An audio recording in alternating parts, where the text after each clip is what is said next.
allegiance to the flag of the United States of America and to the republic for which it stands, one nation, under God, indivisible, with liberty and justice for all. Please join me in a moment of silence.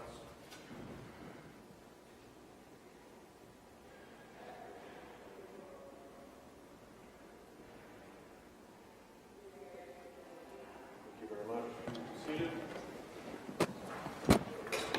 Silence for cell phones. Andy's on the phones, and he's going to let us know if there's any more feedback or buzzing that happens and get to the bottom of it. Nip it in the bud, as it were. First item on the agenda, citizen concerns. Anyone here to speak on an item not already addressed on the agenda? The call-in number for anyone watching who'd like to participate by phone is 712-224-6014. Hearing none, item 2 is approval of the agenda. I'll move it. Second. Second by DeWitt. Hearing no discussion. All in favor say aye. Aye. Those say nay. Passes 4-0. Items 3 through 8 constitute a consent agenda of routine action items to be considered by one motion. Items pass unanimously unless a separate vote is requested by a board member. Item 3 is approval of the minutes of the June 2nd, 2020 meeting. Item 4 is approval of the claims. Item 5 from Board Administration includes A, approval of a resolution thanking and commending Diane McTeer for her years of service, and B, approval of lifting tax suspensions for petitioners who failed to recertify their income or income does not qualify for the continued tax suspension. Item 6 from Human Resources includes A, approval of the memorandum of personnel transactions, and B, approval of the floating holiday pay dates for ASME collective bargaining agreements and wage plan employees for years 2020 to 2023. Item 7 from Siouxland District Health is to approve Diane Preexat to the Siouxland District Board of Health for a 3-year term ending December 31st, 2022.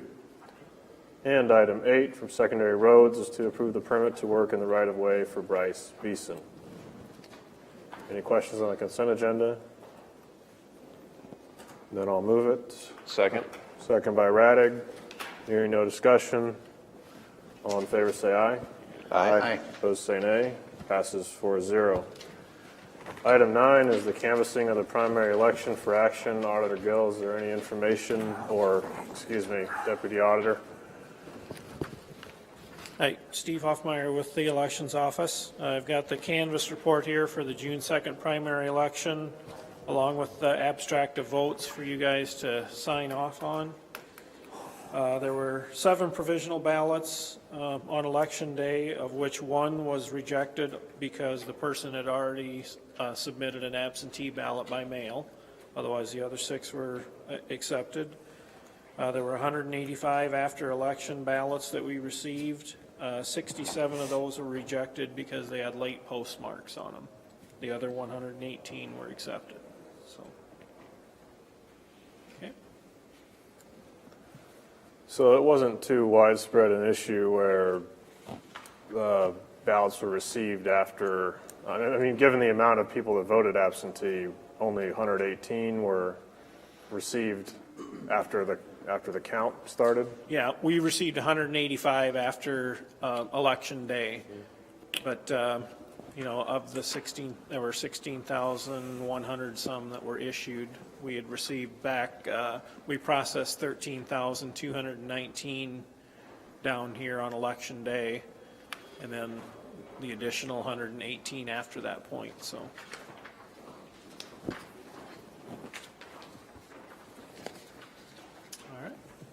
How prevalently was the drop box outside the courthouse used, and is that, how permanent a fixture is that going to be?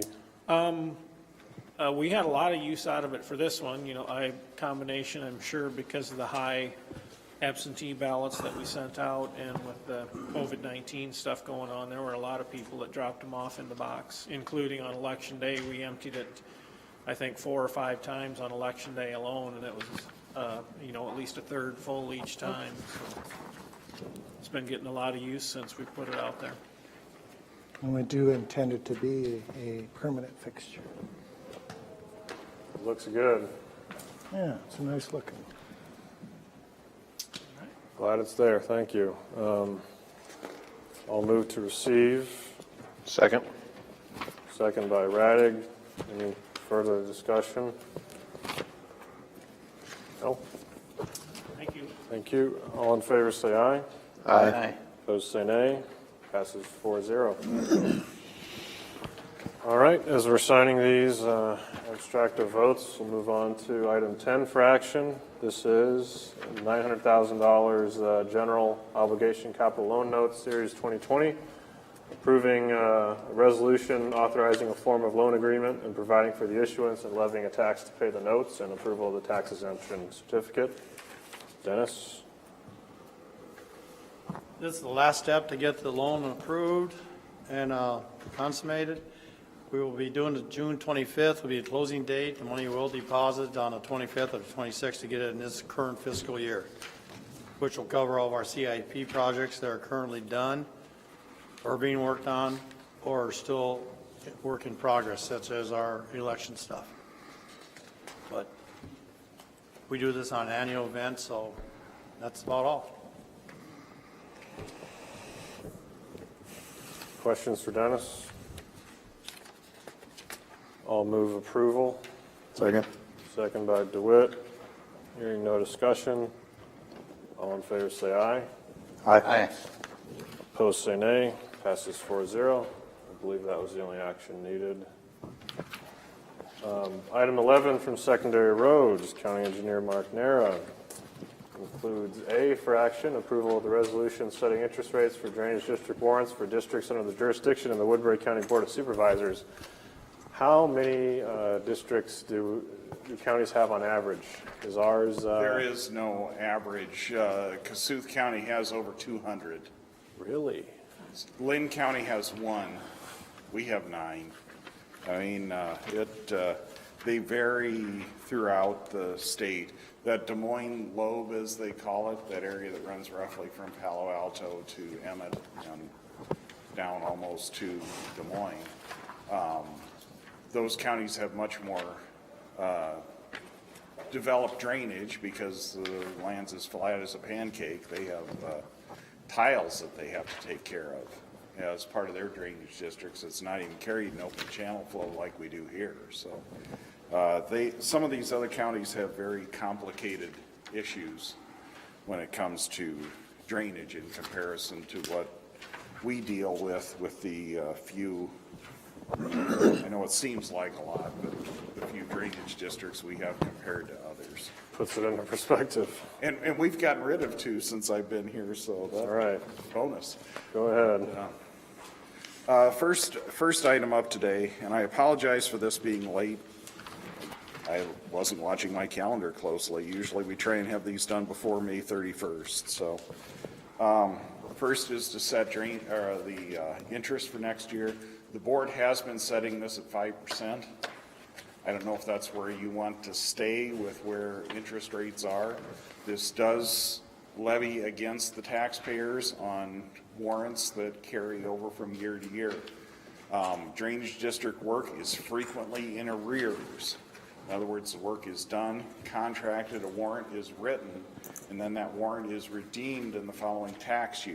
So this is extra money that our taxpayers have to pay. I know Dennis has talked to you about how the current market rates are around 1%. We've been running 5. Our treasurer buys these warrants as fast as anybody turns them back to him because it's the best interest rates he can get. But it's a matter where you want to set it. Statutorily, 6 is the max.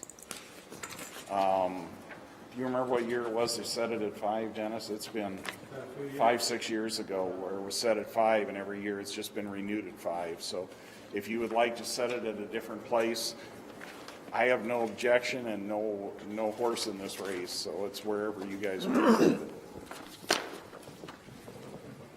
I did want to make you aware, though, that you do have the option of setting it at a lower rate.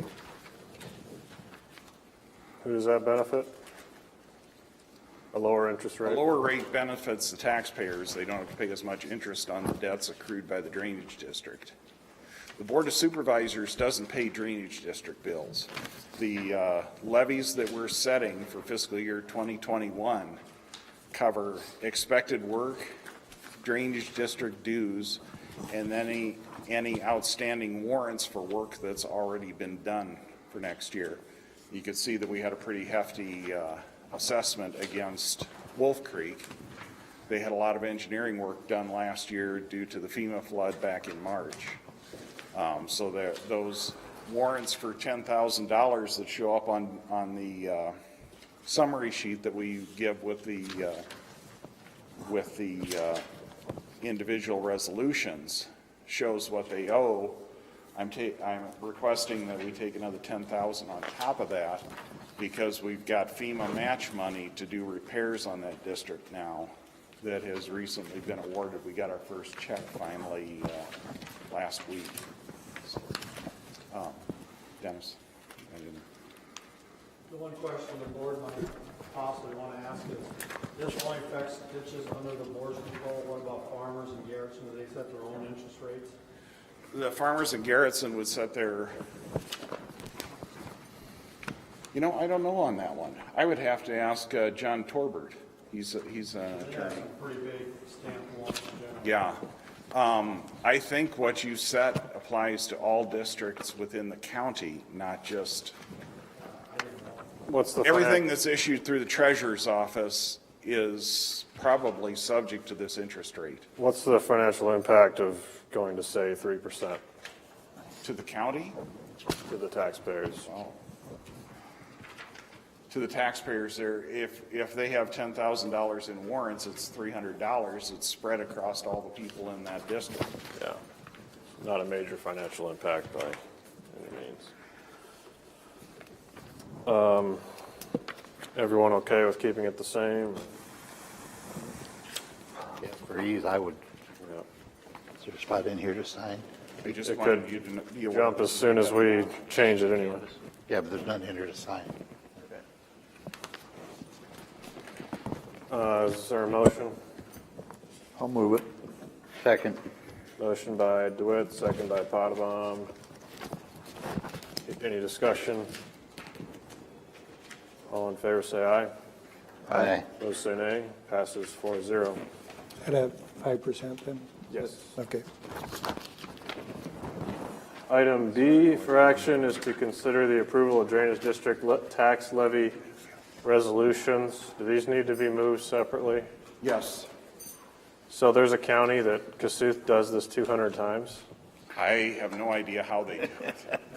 I haven't sat in on one of their meetings. That would be I guess it would be the board's option if you just want to approve them all and then individually sign them. I don't see a problem with that, I guess, Matthew. Well, I guess their legal advice. Unless you have one that you need discussion on. I guess their version of Josh Whitman would say, depends on if you have to get home for dinner or something. You can group them, or if you're gonna. You're the boss, you tell me how you want to do it.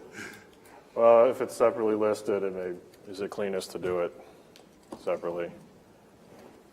Well, I think if you're going to accept them all as proposed, you could do a single motion that approves all of them. Okay. Let's And do if there's that. any you want to talk about, then consider them separately. Again, I would just outline that, and directing you to this summary sheet that was published along with the resolutions. You can see that Wolf Creek Drainage District has $10,008.39 in outstanding warrants. Just so you know that money has been spent on behalf of the district in the initial engineering that was done to earn FEMA money for flood repairs that occurred in the March 2019 flood. It's looking like we received a check for $5,400 for debris cleanup. I think they've approved $117,000 for channel embankment repairs. So as soon as we have that second award of cash, we'll be having a public hearing for doing a repair project. When we're spending more than, I think, $25,000, we are required by code to do that. So this will be a rather hefty project when it's all said and done. I guess that's probably the biggest of the concerns that are out there. Any changes notable changes we should be aware of? Last year, Wolf Creek was only $4,000. This year it's 20. So you will hear from the individuals in that district wondering probably why it went up. I don't think it'll come as a surprise to any of them when they get reminded of the flood last spring. And knowing that I have some of those expenses out there in fiscal year 2021, I'm trying to limit the amount of interest they have to pay. So they'll be on the hook for about 15% of the project costs. So the $20,000 this year covers the $10,000 in outstanding warrants, puts aside $10,000 to do project work that'll be coming up here later this summer. Other than that, there's really none that stand out.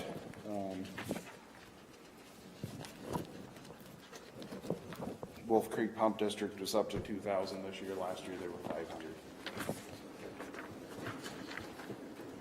Anyone want to take over their own jurisdiction? Wolf Creek has been talking about it. We need to revisit that. If you'll recall, our drainage engineer last year brought the reclassification report to you. Their assessments, which I think are much fairer and correct now, were adjusted for the fiscal year 2020 tax year. We'll be using those same assessments in fiscal year 2021. The next step with those folks is we have a $450,000 proposed drainage improvement project on Wolf Creek from where it meets Weber Creek, south of Highway 141, all the way up through Old 141, with a general clean out of the siltation that's filtered in over there over the past 50 years. Last time major work was done in that drainage district was 1970. We're having trouble with almost all of the outlet structures that feed that ditch now. If you go down on 320th Street, you see both those ditches standing water because it can barely seep out through the flat gates that are on each of those ditch culverts. We need to clean out almost 4 feet of silt in that particular area. And the board was presented 3 years ago now with that $450,000 estimate for that clean out project. So I think we need to revisit that with the residents again now that we've corrected the tax issues that were out there and see how they would like to proceed. We will be doing the FEMA work regardless, but it's a matter of whether they want to continue with that. At that point, they had talked about electing their own trustees. I gave them the name of 2 drainage attorneys, but they have not pursued that like the Upper Wolf Creek District did, which, as you recall, is one of the districts that has stepped out on its own now. We had 11 districts when I got here. Upper Wolf was one of them. They now have their own trustees. The other one was the Hackley Lateral, and it has joined the Farmers Drainage District. So you're down 2 from where it had been. But again, I present the assessments for fiscal year 2021 taxes to the board, awaiting a motion for one or more. I will move approval of the Drainage District tax levy resolutions for item 1 through 10, including the Orton Slough, Smoky Hollow, Weber Creek, Wolf Creek, Bennett McDonald, Smithland, Wolf Creek, Pumping District Number 2, Wolf Creek, Pumping District Number 3, Anthon Central, and Maple River Drainage Districts. Second. Second by Potabom. Any discussion? Any dad jokes, Keith? I was just going to say that Marty had the easy thing to say. Just a second. All right, all in favor say aye. Aye. Opposed say nay. Passes 4-0. As we move to sign another round of Drainage District resolutions. Item 12 is reports on committee meetings. I'll start with what the board members have in front of us, which is a response from Michael Bennett with the Assistant Iowa Attorney General on behalf of himself, not the office, but he did provide an answer to County Attorney P.J. Jennings on the question regarding the responsibility of costs for mailing notices to taxpayers in the city of Sioux City regarding property valuation increases. We had split the costs with the city and reached an impasse on whether or not the county would acquiesce to reimburse the city for costs. First, before discussing, I'll move to receive this into the minutes. Second. Second by DeWitt. Hearing no discussion. All in favor say aye. Aye. Opposed say nay. Passes 4-0. Basically says the county's not on the hook, but I'd like Joshua Woodman, would you like to summarize any of this? I know you sent it out to us, so. Right. Yeah, it basically points to a code section related to how the assessor's offices are funded when you have a separate city assessor and county assessor.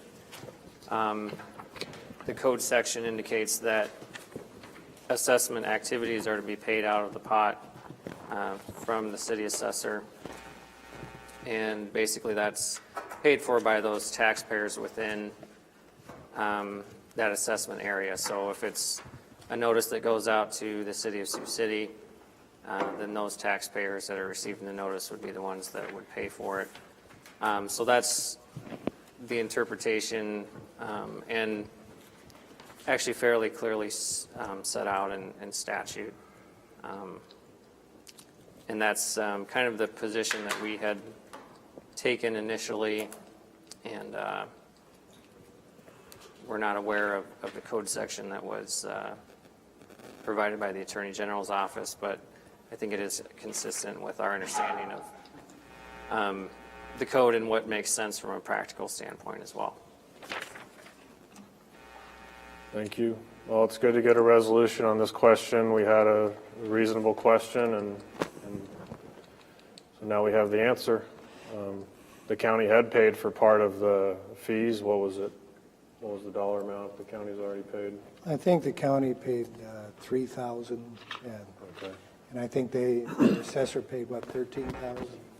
Yeah. So they were asking for another 13, but reality is they should have paid all of it. I don't think we need to go after them.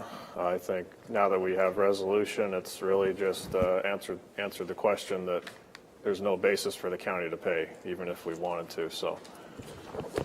Well, and it clarifies things going forward because, I mean, conversely, if there was an equalization notice that was to go out to only county residents, then that would come out of the county assessor's budget. So I think it is helpful to have that, like I said, going forward as well.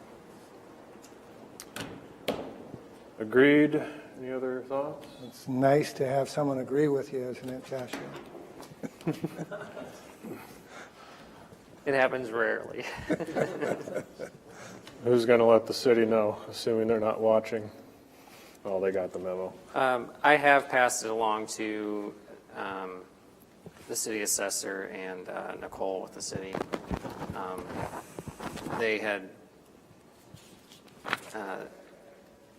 expressed interest along the way as far as the status of the AG's opinion and knew that PJ had requested it. It was delayed somewhat because Mr. Bennett, who wrote the letter, was also one who was working on the governor's proclamations and issues related to COVID-19. So that pushed it back, but now that we received it, I have passed it along. Well, thank you to your office for continuing to follow up on that. It's nice to get something in writing for all posterity. Any other comments on this item? Are there any other reports on committee meetings? I'll be bringing the 28E with Rolling Hills and the weighted vote issue next Tuesday for us to vote on. What are your thoughts on that?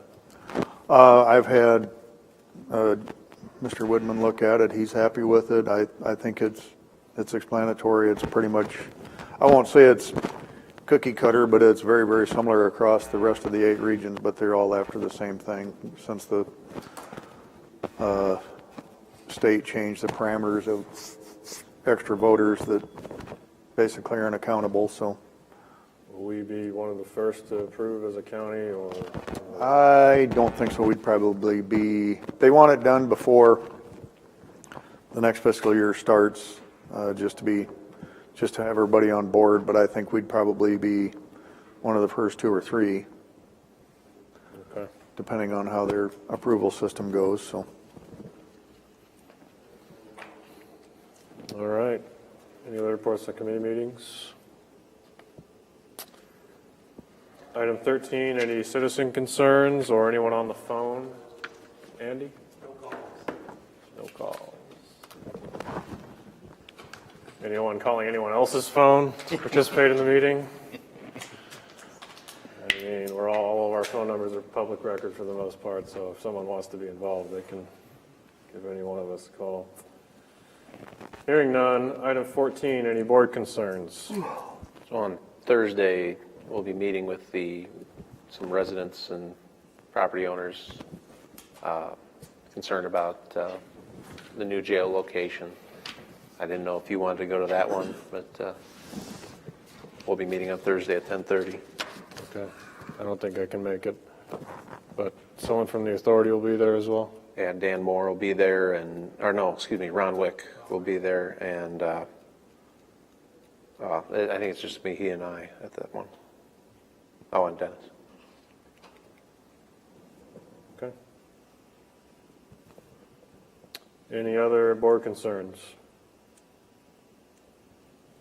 All right, we're adjourned. I just talked to you about it and I forget.